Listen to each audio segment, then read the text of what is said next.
Hello and good morning everyone. आप सभी लोगों का स्वागत है आपके अपने यूट्यूब चैनल स्टडी ग्लॉस पर। मैं हूं डॉक्टर मोनिका और आज हम 4 फरवरी से रिलेटेड जितने भी इंपॉर्टेंट क्वेश्चन बन सकते हैं उन पर डिस्कशन करने वाले हैं और क्वेश्चन से रिलेटेड जितने भी इंपॉर्टेंट फैक्ट होते हैं वो भी मैं आपको बताऊंगी।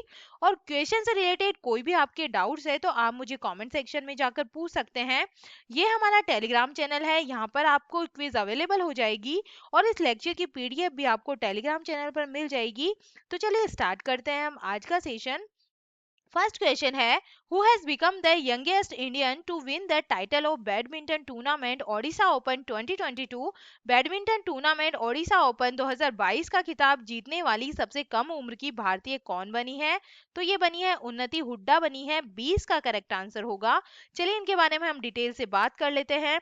तो 14 इयर्स की उन्नति Hooda 2022 Odisha open badminton tournament में वुमेन सिंगल का टाइटल जीतने वाली सबसे कम उम्र की इंडियन बैडमिंटन प्लेयर बनी है। और इन्होंने किसको हराया है? तो इन्होंने इसमें तोशनीवाल को 21-18 और 21-11 से हराकर ये टाइटल जीता है। और इसके बाद में हम बात करें, 21 इयर्स की किरण जॉर्ज ने प्रियांशु राजावत को हराकर ओडिशा ओपन 2022 में पुरुष एकल का जो टाइटल है ये जीता है। और ये कहां पर हुआ था, इसकी वेन्यू की बात करें तो ये जवाहर नेहरू इंडोर स्टेडियम कटक ओडिशा के अंदर आयोजित हुआ था। कटक ओडिशा से आपको याद आ रहा होगा, यहाँ पर आपको हेडक्वार्टर मिलेगा राष्ट्रीय चावल अनुसंधान का। अच्छा, आप मुझे ये बताइए कमेंट सेक्शन में कि अंतरराष्ट्रीय चावल अनुसंधान केंद्र कहाँ पर स्थित है? तो इसका आंसर आप मुझे कमेंट सेक्शन में दीजिएगा। और बैडमिंटन की हम बात कर रहे हैं तो अभी टोक्यो ओलंपिक में बैडमिंटन को पहली बार शामिल किया गया था और उसमें किस बैडमिंटन प्लेयर ने गोल्ड जीता था? तो इसके अंदर दो लोगों ने गोल्ड जीता था। एक तो थी कृष्णा नायर जो राजस्थान की है और एक थे प्रमोद कुमार, इन्हें अभी पद्मश्री से भी नवाजा गया है। और अगर आपसे पूछे कि दुनिया की नंबर 1 जूनियर बैडमिंटन प्लेयर कौन बन गई है तो इसका आंसर होगा तस्नीम मीर बन गई है जो गुजरात से है। और एक होता है उबेर कप और एक होता है थॉमस कप, ठीक है। तो जो उबेर कप और जो थॉमस कप है, जो इनका रिलेशन है ये बैडमिंटन से है। और उबेर कप चाइना ने जीता है जापान को हराकर। और थॉमस कप की हम बात करें तो थॉमस कप इंडोनेशिया ने चाइना को हराकर जीता है। और भारत की पहली पैरा बैडमिंटन अकादमी कहाँ खोली गई है? तो ये लखनऊ के अंदर खोली गई है। तो ये कुछ इंपॉर्टेंट फैक्ट है, ये आप थोड़ा ध्यान रखिएगा। सेकेंड नंबर क्वेश्चन है, एंटोनियो कोस्टा वाज री elected prime minister of which country? Antonio Costa किस देश के फिर से प्रधानमंत्री चुने गए हैं? तो ये फिर से प्रधानमंत्री बने हैं पुर्तगाल के। इसका करेक्ट आंसर होगा। चलिए डिटेल से हम बात कर लेते हैं। तो पुर्तगाल के प्रधानमंत्री एंटोनियो कोस्टा को उनकी केंद्र वाम सोशलिस्ट पार्टी ने 2012 के पुर्तगाली विधायी चुनाव में शानदार जीत के बाद फिर से चुना गया है। और सोशलिस्ट पार्टी को संसद की 230 सीटों में से 117 सीटें मिली है। और कड़ी दौड़ की भविष्यवाणी के बावजूद मुख्य विपक्षी केंद्र दक्षिणपंथी पीएसडी पार्टी को 27.8% से 71 सीट मिली है। और एंटोनियो कोस्टा 26 नवंबर 2015 से पुर्तगाल के 119वें नंबर के प्रधानमंत्री के रूप में ये कार्यरत है। पुर्तगाल की हम बात कर लेते हैं। तो Portugal is located in the continent of Europe. यहाँ की जो कैपिटल है ये है लिस्बन और यहाँ पे करेंसी यूरो है। प्राइम मिनिस्टर फिर से कौन बन गए हैं? तो एंटोनियो कोस्टा बन गए हैं। यहाँ के जो प्रेसिडेंट है ये है मार्सेलो रेबोलो डी सोसा है। The great footballer Cristiano Ronaldo belongs to which country? तो ये पुर्तगाल से संबंध रखते हैं। और पुर्तगाल की बात करें, आपको याद होगा जो भारत की खोज करने वाला वास्को डिगामा था वो कहाँ का रहने वाला था? वो भी पुर्तगाल का रहने वाला था। चलिए टॉप 5 प्राइम मिनिस्टर की अब हम बात कर लेते हैं। तो बोरिस जॉनसन किस कंट्री के प्राइम मिनिस्टर है? तो ये ब्रिटेन के प्राइम मिनिस्टर है। और शेख हसीना किस कंट्री की प्राइम मिनिस्टर है? तो ये बांग्लादेश की प्राइम मिनिस्टर है। लोटे शेरिंग किस कंट्री की प्राइम मिनिस्टर है? तो ये भूटान के प्राइम मिनिस्टर है। हुन सेन कौन सी कंट्री के प्राइम मिनिस्टर है? तो ये कंबोडिया के प्राइम मिनिस्टर है। मैनुअल मारोरो क्रूज कौन सी कंट्री के प्राइम मिनिस्टर है? तो ये क्यूबा के प्राइम मिनिस्टर है। तो ये इंपॉर्टेंट टॉप 5 प्राइम मिनिस्टर है, ये आप ध्यान रखिएगा। थर्ड नंबर क्वेश्चन है, who has been appointed as the new chief of defence intelligence agency? रक्षा खुफिया एजेंसी के नए प्रमुख कौन नियुक्त हुए हैं? तो ये नियुक्त हुए हैं GAV रेड्डी को नियुक्त किया गया है। और रक्षा खुफिया एजेंसी क्या होती है? तो ये क्या होती है, जो देश विदेश में डिफेंस से जुड़ी जितनी भी इंफॉर्मेशन है इनको कलेक्ट करने का ये काम करती है। और ये सिविल इंटेलिजेंस एजेंसियों पर सशस्त्र बलों की निर्भरता को कम करती है। तो अब इसके लेफ्टिनेंट जनरल GAV रेड्डी को रक्षा खुफिया एजेंसी का नया प्रमुख नियुक्त किया गया है। और ये किसकी जगह लेने वाले हैं? तो ये लेफ्टिनेंट जनरल KJS ढिल्लों की जगह लेने वाले हैं। चलिए, डिफेंस इंटेलिजेंस एजेंसी के बारे में हम बात करें तो ये एस्टेब्लिश हुई थी 1 मार्च 2002 के अंदर। इसका हेडक्वार्टर न्यू दिल्ली के अंदर है। इसका मोटो है सर्विस बिफोर सेल्फ। और डायरेक्टर जनरल कौन बन गए हैं? तो जनरल GAV रेड्डी बन गए हैं। चलिए, top 5 heads and deputy heads के बारे में हम बात कर लेते हैं। तो the new navy chief of India कौन बने हैं? R हरि यूथ बने हैं। New chief of Indian air force तो ये बने हैं विवेक राम चौधरी बने हैं। New vice chief of Indian navy तो ये कौन बने हैं? ये बने हैं रवनीत सिंह बने हैं। New vice chief of Indian air force तो ये संदीप सिंह बने हैं। Who has been appointed as the head of western naval command तो ये किसको अपॉइंट किया गया है? कृष्णा स्वामीनाथन को ये अपॉइंट किया गया है। 4 नंबर क्वेश्चन है, which state government has launched AP Seva 2.0 portal 2.0 to provide better service to the citizens? नागरिकों को बेहतर सेवाएं प्रदान करने के लिए किस राज्य की सरकार ने AP सेवा 2.0 पोर्टल लॉन्च किया है? तो ये पोर्टल लॉन्च किया गया है आंध्र प्रदेश गवर्नमेंट के द्वारा। और इस पोर्टल में क्या क्या सेवाएं जो नागरिकों को मिलने वाली हैं उनके बारे में हम बात कर लेते हैं। तो आंध्र प्रदेश के CM जगन मोहन रेड्डी ने हाल ही के अंदर AP सेवा पोर्टल 2.0 को लॉन्च किया है। और ये जो पोर्टल है ये सिटीजन को बेटर सर्विस प्रोवाइड करवाएगा। और इस पोर्टल को सिटीजन सर्विस पोर्टल भी कहा जा रहा है। और इस पोर्टल के बारे में और हम बात करें तो ये जो पोर्टल है ये ट्रांसपेरेंट तरीके से सिटीजन्स को सर्विस प्रोवाइड करवाएगा। और ये पोर्टल पब्लिक को बिना किसी परेशानी के उनके एप्लीकेशन को ट्रैक करने में हेल्प करेगा। और एप्लीकेशन की जो अपडेट है ये SMS के थ्रू भी प्रोवाइड की जाएगी। और ये पोर्टल 30 टाइप की जो सर्विस है ये प्रोवाइड करवाएगा। और 2.0 वर्जन है ये एप्लीकेशन को ऑनलाइन अप्रूवल को अलाउ करता है। और ये जो पोर्टल है ये अधिकारियों को सर्टिफिकेट और डॉक्यूमेंट ऑनलाइन देने को भी अलाउ करता है। और ये पोर्टल डिजिटल सिग्नेचर के यूज को भी अलाउ करता है। ठीक है, तो ये जो पोर्टल है ये सारी जो सर्विसेज है ये प्रोवाइड करवाता है। चलिए, पोर्टल की बात कर रहे हैं तो कुछ और इम्पोर्टेंट पोर्टल्स के बारे में हम बात कर लेते हैं। तो अभी नाइपर रिसर्च पोर्टल को किसने लॉन्च किया था? ये डॉक्टर मनसुख मंडाविया के द्वारा लॉन्च की गई थी। और ये क्या काम आने वाली थी? तो ये जो शोध गतिविधियों के बारे में जानकारी प्रसारित करने के लिए इन्होंने नाइपर रिसर्च पोर्टल को लॉन्च किया था। और जो अपना कांगड़ा ऐप है ये कौन सी गवर्नमेंट ने लॉन्च किया था? तो ये हिमाचल प्रदेश के द्वारा लॉन्च की गई थी। और जो कौशल रोजगार निगम पोर्टल है ये कौन सी गवर्नमेंट के द्वारा लॉन्च की गई थी? ये हरियाणा गवर्नमेंट के द्वारा लॉन्च की गई थी। और अभी कोरोना वायरस के बारे में सटीक जानकारी उपलब्ध कराने के लिए एक कोवा CSD ऐप को लॉन्च किया गया था। ठीक है, ये किसने लॉन्च किया था? तो ये जो बनवारी लाल पुरोहित के द्वारा ये लॉन्च की गई थी। तो ये कुछ इंपॉर्टेंट एक्स्ट्रा जो ऐप और जो पोर्टल है वो आपके एग्जाम पॉइंट ऑफ व्यू से इंपॉर्टेंट हो सकती है, तो आप इनका भी थोड़ा ध्यान रखिएगा। 5 नंबर क्वेश्चन है, SBI has tied up with which company for financing solar power projects? SBI ने सौर ऊर्जा परियोजनाओं के वित्त पोषण के लिए किस कंपनी के साथ समझौता किया है? तो ये किया है टाटा पावर सोलर सिस्टम के साथ में किया गया है। चलिए, इंपॉर्टेंट पॉइंट से इसे समझ लेते हैं। तो फाइनेंस सोलर पावर प्रोजेक्ट के लिए SBI ने टाटा पावर सोलर सिस्टम की हेल्प से एक डेडिकेटेड सेंट्रलाइज्ड प्रोसेसिंग सेल सूर्य शक्ति सेल को लॉन्च किया है। और ये जो सूर्य शक्ति सेल है ये इंडिया भर से प्राप्त जो सोलर प्रोजेक्ट के लिए सभी लोन एप्लीकेशंस को कॉमर्शियल एंटिटीज के साथ साथ घरों में भी इंस्टॉलेशन के लिए ये काम करने वाला है। और जो ये बैंक है इसका जो एम है ये है फाइनेंशियल सोलर प्रोजेक्ट के लिए लोन एप्लीकेंट्स को डिजिटल और परेशानी फ्री जर्नी के लिए एक कंप्लीट प्लेटफॉर्म प्रोवाइड करवाना है। और इस डिजिटल इनिशिएटिव्स के साथ में एसबीआई सोलर प्रोजेक्ट के लिए कॉम्पिटिटिव रेट्स पर एक टोटल सॉल्यूशन प्रोवाइड करवाएगा। तो एसबीआई ने किसके साथ में टाई किया है, तो ये टाटा पावर सोलर सिस्टम के साथ में टाई अप किया है। तो ये आप थोड़ा ध्यान रखिएगा। 6 नंबर क्वेश्चन है, when is world wetland day 2022 celebrated? विश्व आर्द्र भूमि दिवस 2022 कब मनाया गया है? तो ये 2 फरवरी को मनाया गया है। सी इसका करेक्ट आंसर है। चलिए इंपॉर्टेंट पॉइंट से समझ लेते हैं। तो वर्ल्ड वेटलैंड डे 2 फरवरी को पूरी दुनिया के अंदर मनाया गया है। और 2022 वेटलैंड्स पर कन्वेंशन के 51 ईयर्स कंप्लीट हो गए हैं। जो रामसर कन्वेंशन है ये कहाँ हुआ था? ये ईरान के अंदर हुआ था। ठीक है। और ईरान की कैपिटल क्या है? तो ईरान की कैपिटल है तेहरान। और यहाँ पे करेंसी चलती है टोमान। और ईरान की बात करें तो जो चाबहार बंदरगाह है ये भारत ने बनाया था, ये ईरान के अंदर बना हुआ है।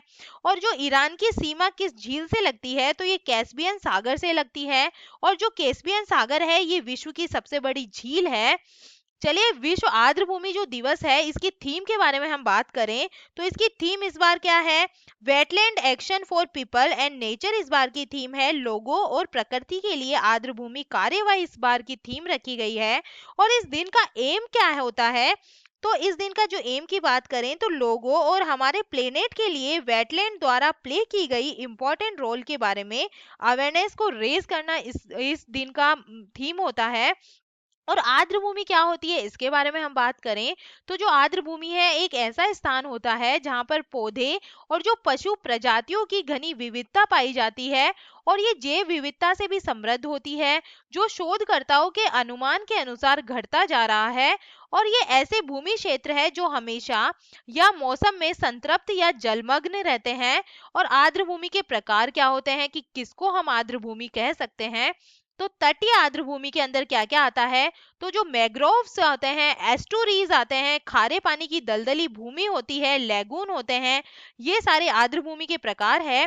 और अंतर्दर्शीय आर्द्र भूमि के अंदर क्या आता है? तो दलदली भूमि, झीलों, जलयुक्त दलदली वन भूमि, नदियों, बाढ़ और तालाब इसके अंदर आते हैं।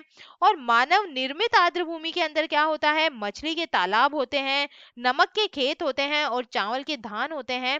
तो ये सारे आर्द्र भूमि के प्रकार है। टॉप 5 डेज के बारे में हम बात कर लेते हैं। तो world neglected tropical disease day 2021 कब मनाया जाता है? तो ये मनाया जाता है 30 जनवरी को मनाया जाता है। वर्ल्ड लेप्रोसी डे 2021 कब सेलिब्रेट किया जाता है? तो ये 30 जनवरी को मनाया जाता है। ठीक है। और इस बार की जो कुष्ठ दिवस की थीम है ये क्या है? तो ये है यूनाइटेड फॉर डिग्निटी है। इसके बाद में बात करें डेटा प्राइवेसी डे 2022 तो ये 28 जनवरी को मनाया गया है। और इसकी थीम क्या है? प्राइवेसी मैटर्स इस बार की थीम रखी गई है। इंटरनेशनल कस्टम्स डे 2022 कब मनाया गया है? 26 जनवरी को मनाया गया है।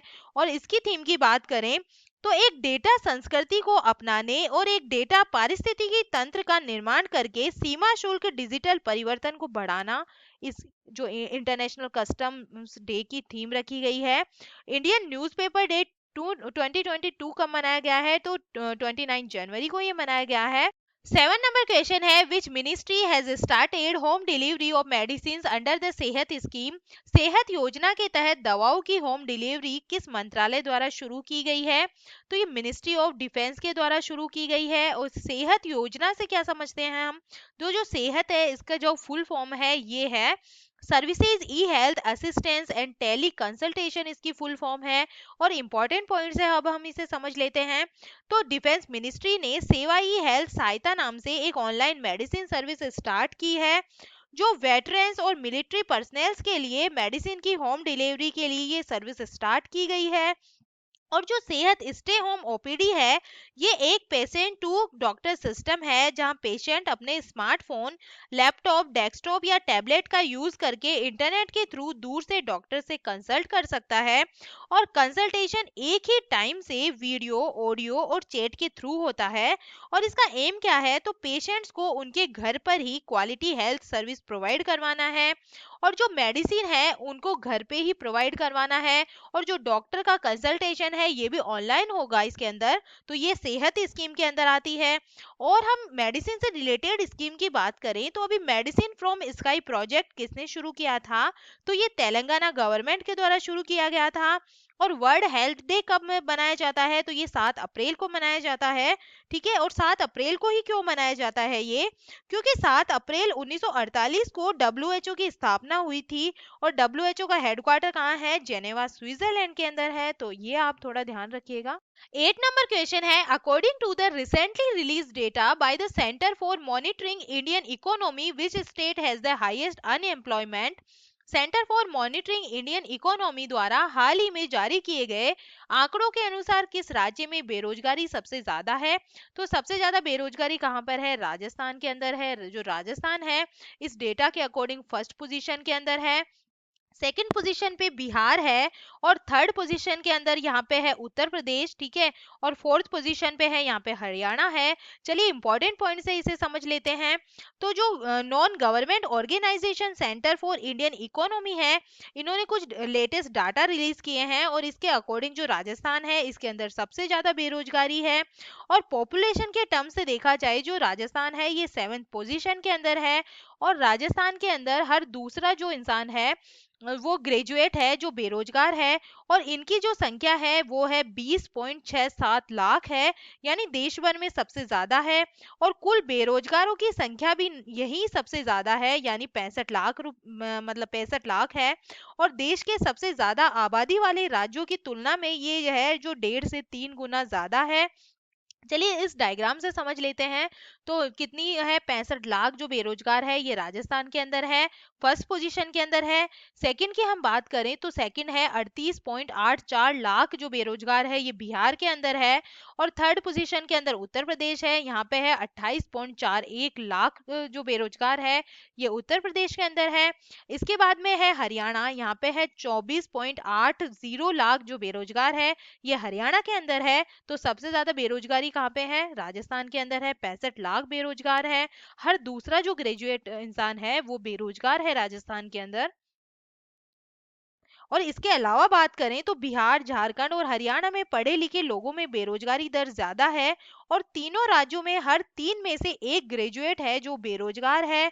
और गुजरात की हम बात करें तो 13 ग्रेजुएट के अंदर एक बेरोजगार है, मतलब सबसे ज्यादा बेरोजगारी कहाँ पे है, राजस्थान के अंदर है। 9 नंबर क्वेश्चन है, according to the economic survey 2022-23 what is the rank of India in the world in term of forest area growth. आर्थिक सर्वेक्षण 2022-23 के अनुसार भारत वन क्षेत्र वृद्धि के मामले में विश्व में कौन से स्थान पर है, तो ये है थर्ड पोजीशन के अंदर है वृद्धि के मामले में देखा जाए। और वन क्षेत्र के मामले में बात की जाए तो भारत की जो रैंक है ये भारत है 10वें स्थान के अंदर है। ठीक है, और वर्ष 2010 से 2020 के दौरान वन क्षेत्र वृद्धि के मामले में 2020 में जो भारत का विश्व में स्थान है ये तीसरा स्थान है। ठीक है, और विश्व की बात की जाए तो विश्व के अंदर सबसे पहले स्थान पे कौन है, तो विश्व के अंदर सबसे पहले स्थान पर रशिया है। और दूसरे स्थान पर कौन है, तो दूसरे स्थान पर है ब्राजील। ठीक है, और इंडिया कौन से स्थान पर आता है, तो 10वें स्थान पर इंडिया आता है। और भारत में क्षेत्रफल के आधार पर सबसे अधिक वन कहाँ पर है, तो इसकी बात करें तो क्षेत्रफल के हिसाब से जो सबसे ज्यादा वन है ये मध्य प्रदेश के अंदर है। ठीक है, एमपी के अंदर है। और भारत में क्षेत्रफल के आधार पर सबसे कम वन कहाँ पर है, तो सबसे कम कहाँ पे है, हरियाणा के अंदर है। ठीक है, और सबसे ज्यादा कहाँ पे है, एमपी के अंदर है। और भारत में प्रतिशत के आधार पर बात करें तो सबसे अधिक वन कहाँ पर है, तो प्रतिशत के हिसाब से बात करें तो मिजोरम के अंदर सबसे ज्यादा वन है। ठीक है, और भारत में प्रतिशत के आधार पर सबसे कम की बात करें तो वो भी हरियाणा के अंदर सबसे कम वन है। ठीक है, और भारत में वृद्धि के हिसाब से सबसे ज्यादा वन कहाँ पर है, तो ये है आंध्र प्रदेश के अंदर। ठीक है, तो ये आप ध्यान रखिएगा। और कौन सी पोजीशन है वृद्धि के हिसाब से, तो भारत की थर्ड पोजीशन है। और वन क्षेत्र के मामले में जो भारत की रैंक है वो 10वें स्थान के अंदर है। और विश्व का भारत में कितने परसेंट वन है, तो विश्व के भारत के अंदर 2% वन पाए जाते हैं। ठीक है, तो ये आप ध्यान रखिएगा। 10 नंबर क्वेश्चन है, which company is associated with the happy soap brand. Happy soap brand का संबंध किस कंपनी से है, तो ये भारत पेट्रोलियम कॉर्पोरेशन लिमिटेड से इसका संबंध है। और इसके बारे में हम डिटेल से बात करें तो जो देश की थर्ड सबसे बड़ी फ्यूल रिटेलर HBCL है, इसका ब्रांडेड स्टोर हैप्पी सोल्प है। ठीक है, ये गैर ईंधन ब्रांड है, मतलब दैनिक जीवन में जितनी भी आवश्यक चीजें होती है वो इसके अंदर मिलने वाली है। और ये क्यों स्टार्ट किया है इन्होंने, तो वर्ल्ड के अंदर फ्यूल रिटेलर अपने ओवरऑल रेवेन्यू को इंक्रीज करने के लिए नॉन फ्यूल रिटेलर बिजनेस को स्ट्रांगली ये आगे बढ़ा रहे हैं। ठीक है, और कंपनी इसके साथ ही नॉन फ्यूल रिटेल बिजनेस में एंटर कर रही है। तो ये किसके द्वारा खोला गया है, ठीक है, तो HBCL के द्वारा ये खोला गया है, हैप्पी सोप ब्रांड। चलिए 3 फरवरी से रिलेटेड जितने भी MCQ हैं हम रिवाइज कर लेते हैं। तो फर्स्ट क्वेश्चन है, स्पुतगुस्टर फेस्टिवल 2022 कहाँ मनाया गया है, तो ये मनाया गया है लद्दाख के अंदर मनाया जाता है। सेकेंड नंबर क्वेश्चन है, भारत के सबसे बड़े online skill gaming platform games 24x7 rummy circle के नए ब्रांड एम्बेसडर कौन बने हैं, तो ये बने हैं ऋतिक रोशन बने हैं, डी इसका करेक्ट आंसर होगा। थर्ड नंबर क्वेश्चन है, 150 गांवों को उत्कृष्टता के गांव में बदलने के लिए केंद्र सरकार ने किस देश के साथ समझौता किया है, तो ये समझौता हुआ है इजराइल गवर्नमेंट के साथ में किया है। फोर्थ नंबर क्वेश्चन है, फियरलेस गवर्नेंस नामक पुस्तक किसने लिखी है, तो ये पुस्तक है डॉक्टर किरण बेदी की है। 5 नंबर क्वेश्चन है, होंडुरास की पहली महिला राष्ट्रपति कौन बनी है, तो ये बनी है शियामारो कास्त्रो बनी है, ए इसका करेक्ट आंसर होगा। 6 नंबर क्वेश्चन है, संसद में बजट 2022-23 किसने पेश किया है, तो ये चौथी बार लगातार पेश किया है निर्मला सीतारमण के द्वारा। 7 नंबर क्वेश्चन है, भारत का पहला भूवैज्ञानिक पार्क किस राज्य में बनाया जाएगा, तो ये बनाया जाएगा जबलपुर मध्य प्रदेश के अंदर बनाया जाएगा। 8 नंबर क्वेश्चन है, भारतीय तट रक्षक बल ने 1 फरवरी 2022 को अपना कौन सा स्थापना दिवस मनाया है, तो अपना 46वां जो स्थापना दिवस है ये मनाया है। 9 नंबर क्वेश्चन है, देश का पहला स्पोर्ट्स यूनिकॉर्न कौन सी IPL टीम बनी है, तो ये बनी है चेन्नई सुपर किंग्स बनी है। 10 नंबर क्वेश्चन है, world games athlete of the year पुरस्कार 2021 जीतने वाले पहले भारतीय पुरुष खिलाड़ी कौन बने हैं, तो ये बने हैं PR श्रीजेश बने हैं, सी इसका करेक्ट आंसर होगा। और ये था हमारा कल का स्टडी ग्लॉस क्वेश्चन। कोयला दर्पण पोर्टल को किसने लॉन्च किया है, तो ये लॉन्च किया है अनिल कुमार के द्वारा, ये लॉन्च किया गया है, सी इसका करेक्ट आंसर होगा। और ये है आज का हमारा स्टडी ग्लॉस क्वेश्चन। हाल ही में जारी भ्रष्टाचार अवधारणा सूचकांक 2021 में कौन शीर्ष पर रहा है, तो इसका आंसर आप मुझे कमेंट सेक्शन में दीजिएगा।